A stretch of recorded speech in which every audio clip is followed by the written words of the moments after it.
Hello everyone, this is Super Comic Girl and I'm back with another video. So we're doing a review of Picard Season 3 episode number 4 and this is No Win Scenario. Now I am going to not make the mistake I made last week and do the video without warning you guys about spoilers. So if you've not watched the episode, watch it and then come back. So yes, and now I don't officially have to redo the video. So I am going to say something.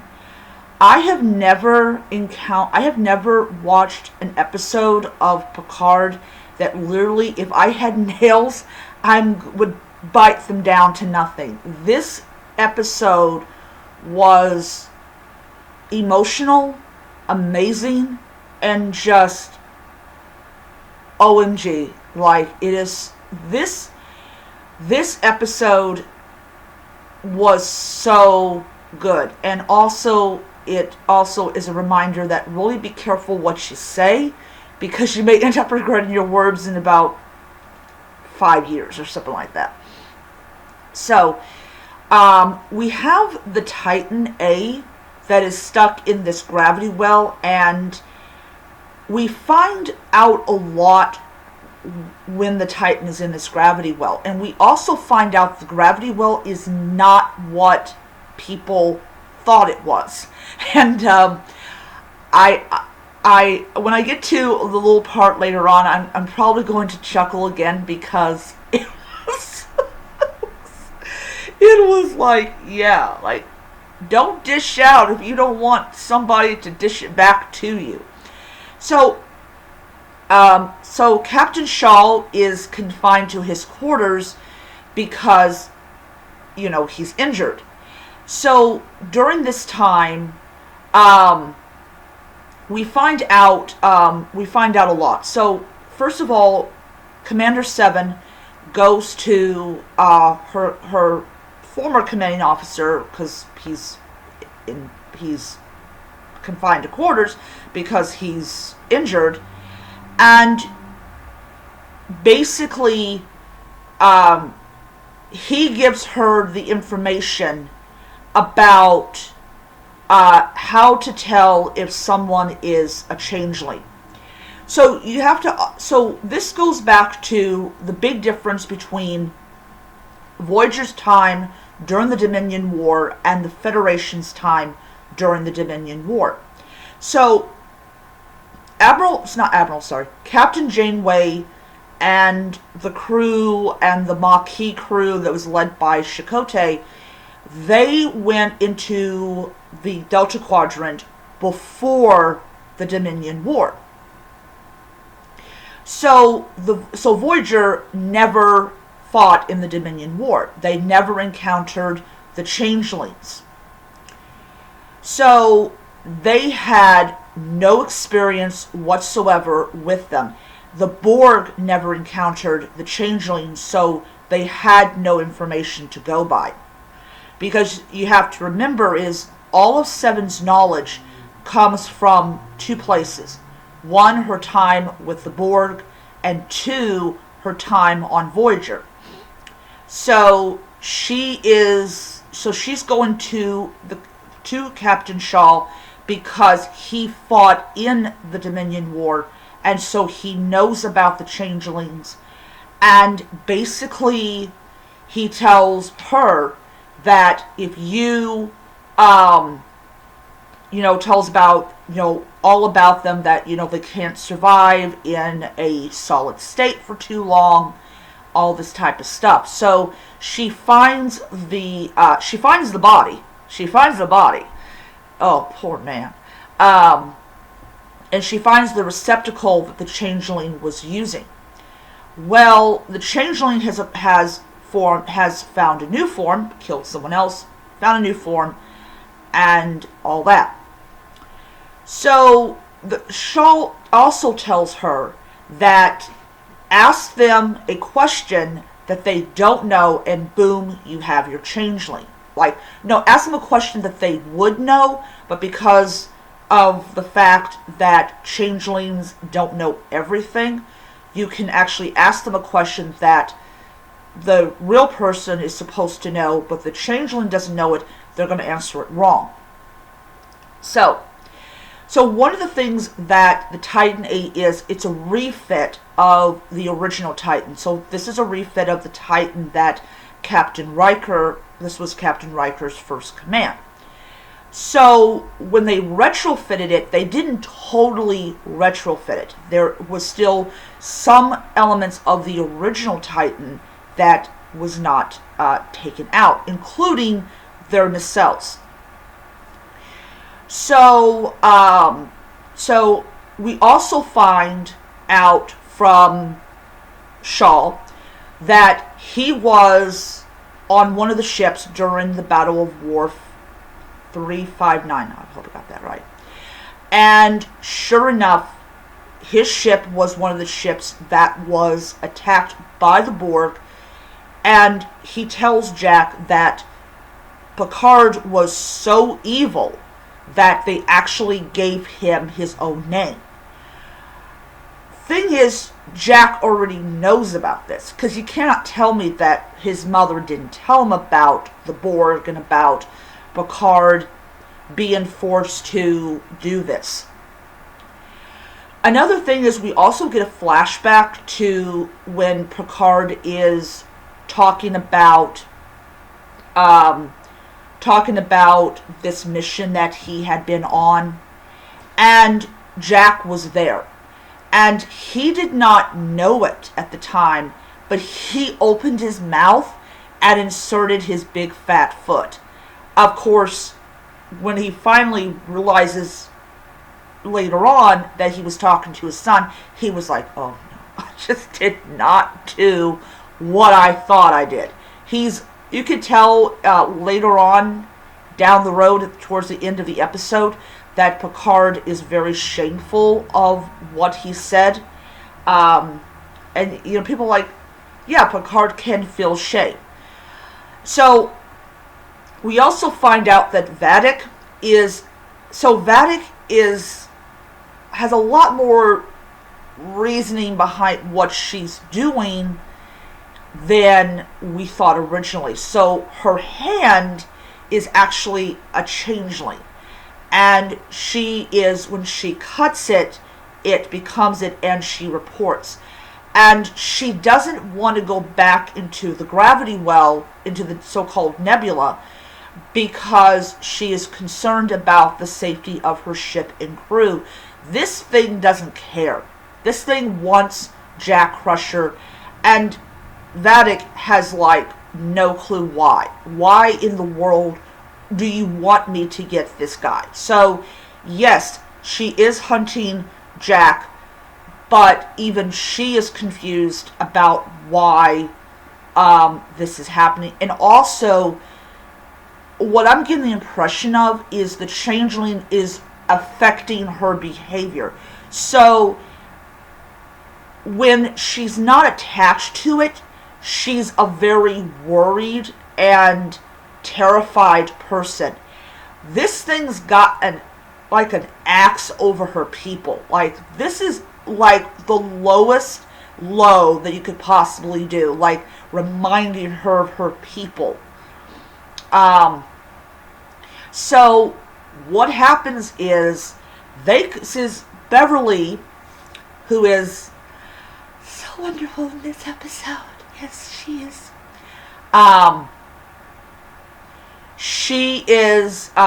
She's timing these waves, and she comes to the conclusion that they're not inside of a nebula. They're inside of a birth canal, which is so freaking weird.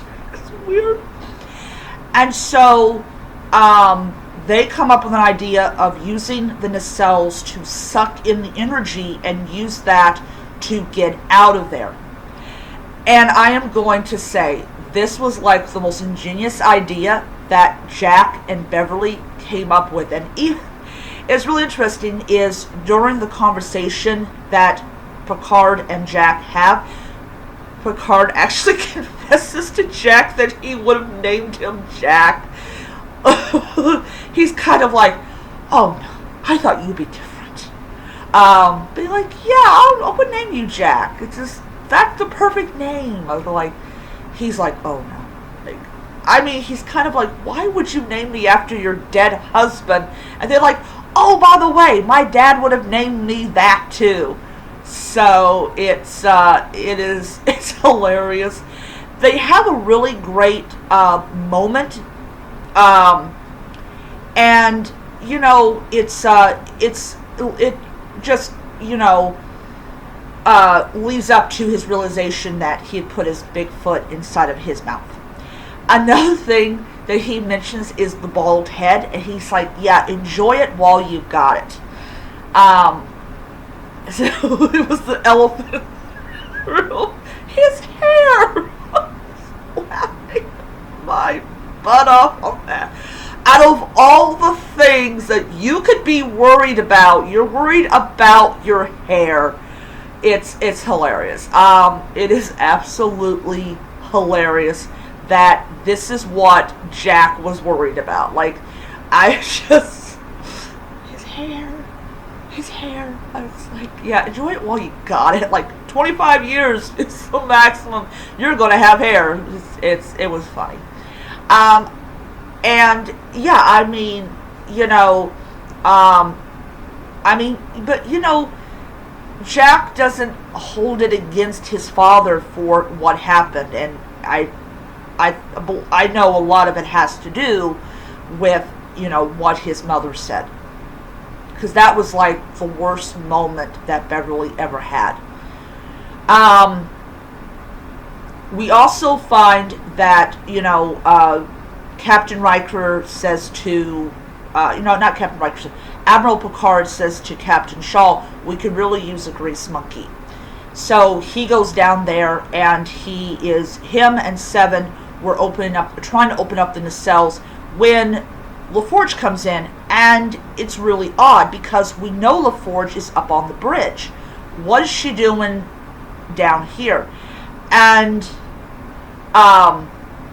Seven suspects that this is not LaForge, and sure enough, she does exactly what Shaw says to do. She asks a question, and she answers it wrong, and sure enough, she gets a phaser to the stomach, and we find that, yep, this is our changeling. And so they use the energy of it, and sure enough, Riker decides, you know, you fucked up with my ship, I'm gonna fuck up with yours. So he throws an asteroid at the Shrike, and what it happens is, because she took the portal weapon offline, so the portal weapon is not online. So so not only is her portal weapon not online, but her shields are not online. And sure enough, that asteroid hits, and there's no shields, and there's no portal weapon. And literally, Riker kicks her ass. So, it was, and Beth was like, did you just throw an asteroid at her? Darn right I did. It's like, it's revenge. And then, at the whole end of it, we all find that Picard remembers that he did in fact meet Jack, and that's when he put his big fat foot in his mouth. So he's going to have to apologize to Jack for being an asshole. But though we can say he did not know, he was his son, because if he knew that he was his son, he would not have said that. So Beverly, Jean-Luc, and Jack are great, and thankfully, Riker says, I'm sorry, man. It was literally, that's what he meant.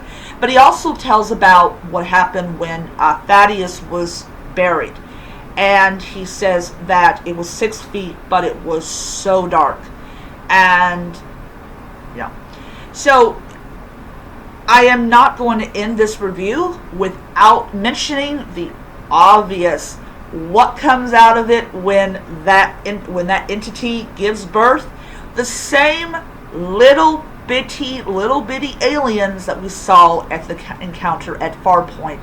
And it is a beautiful thing, and everybody realizes that despite the danger and everything, they got to see something that other ships did not get to see, and that was the birth of all these little tiny little babies that are going to grow up to become space stations.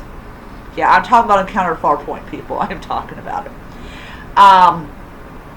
And I mean, it was just, I was just like, oh my god. And it was like, Picard uses experience in flying blindly, and he mentions about the shuttlecraft and how they switched from thrusters to life support and all that for 10 hours. Kind of reminds me of when on Enterprise, when those two lunkheads were like, they literally almost froze to death inside their own shuttle. We all know which one we're talking about. But yeah, I mean, overall, it was a really great episode. I do like at the very, very, very end of it when Will is talking to Deanna over subspace, and Shaw really comes to this really big conclusion that, and I'm hoping I'm right on this, that he's got these three are, well, four are the best, and he, I mean, they helped him. They got his ship out of what he thought was a gravity well, and without their help, they would all be dead. So I'm hoping that Shaw is a better character after this, but it was just, oh my lord, a mind-blowing episode. It was so good. This is classic Trek. This is next generation Trek. And I'm going to tell you something, I absolutely loved it. It was so awesome. And yeah, there is not much that I can say. I mean, I didn't have any issues with the acting or the action or any of it. It was just so good. And I really believe it was great that Shaw got that out of his system, because, Picard's not stupid. He knows that there are people that are still around that were directly affected by actions that he had no control over. It also is the root to why Shaw does not give Commander 7 any kind of respect. It's deeply rooted, and it came out. And hopefully Shaw will be better for it.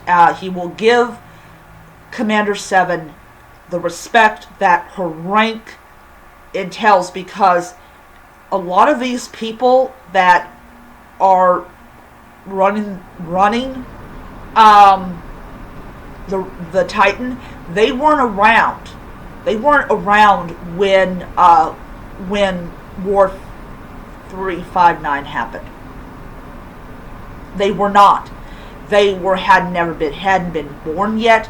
So it's definitely, it's kind of like, we don't understand what people went through when they saw Pearl Harbor happen. So we grow up with this kind of like, how can you hate an entire culture? To how can you hate an entire culture because of like 9/11? And it's the generational gap. They don't understand why their captain is treating his first officer like this, but it's really great that he did get that out, and it was an awesome performance. I really enjoyed this episode a lot. So I'm going to give it 5 stars. It was really great. A lot of things were hashed out. the crew of the Titan got out, so now they have to go to a starbase to get repairs, and yeah. So I hope I didn't leave anything out. I might have. I don't know. But yeah. But I mean, you know, it was an interesting episode, and it really showed that as much as Seven knows a lot about different species, she's never encountered the changelings, and so we know that it shows in why she went to Captain Shaw. We didn't get Worf and Rafi in this episode. It was more centered on the Titan and trying to get out of what is now a entity. But the birth of the little tiny little jellyfish creatures just gives me Farpoint feels. Loved it. So I'm going to let you guys go. Hope you guys enjoyed the video. I will be posting my comic books that I got yesterday, today. And, oh, another thing is I'm not doing a Titan or a Gotham review because I just found out yesterday that my debit card is expired. So I have to wait for my new one. And as soon as I get the new one and I change information and all that jazz, I will be posting the review videos. So another thing is I am going to try to post I'm going to post one more video, one or two more videos, and I'm going to yeah. So I hope you guys enjoy the video, and until next time, keep reading. Bye.